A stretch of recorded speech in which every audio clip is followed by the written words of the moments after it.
हरे कृष्णा योग मंदिर में आप सभी का स्वागत है।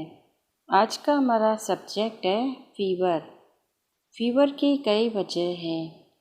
कई बीमारियों के अंतर्गत फीवर आता रहता है, लेकिन जो मेन फीवर के काजेस हैं उसकी मैं यहाँ चर्चा करूँगी।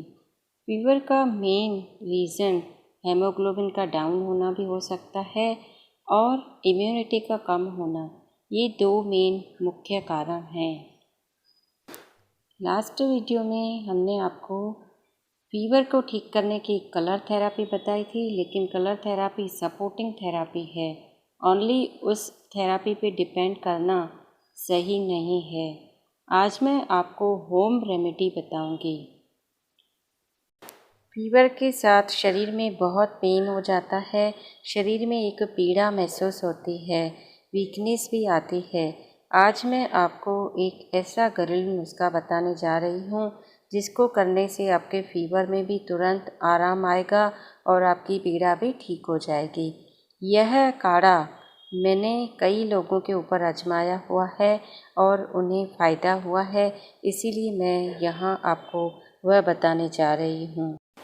एक पतीले में 1 गिलास पानी का गर्म करने रखेंगे।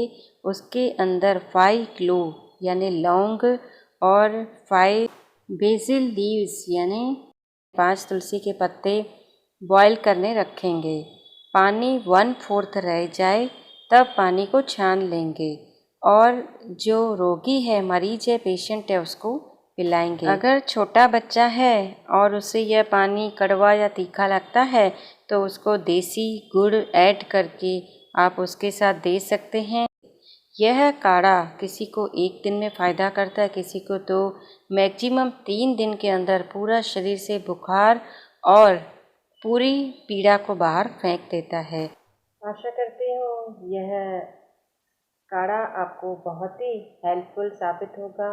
इसी शुभकामना के साथ मैं विदा लेती हूँ। हमेशा स्वस्थ रहें, मस्त रहें, हंसते रहें, मुस्कुराते रहें, प्रेम से रहें। आपको मेरे वीडियोस पसंद आते हैं तो लाइक ज़रूर करें, शेयर भी करें, सब्सक्राइब करें और बेल आइकन को प्रेस करना बिल्कुल भी ना भूलें, क्योंकि आने वाले न्यू वीडियोस की नोटिफिकेशन आपको बेल को प्रेस करने से ही मिलेगी। धन्यवाद।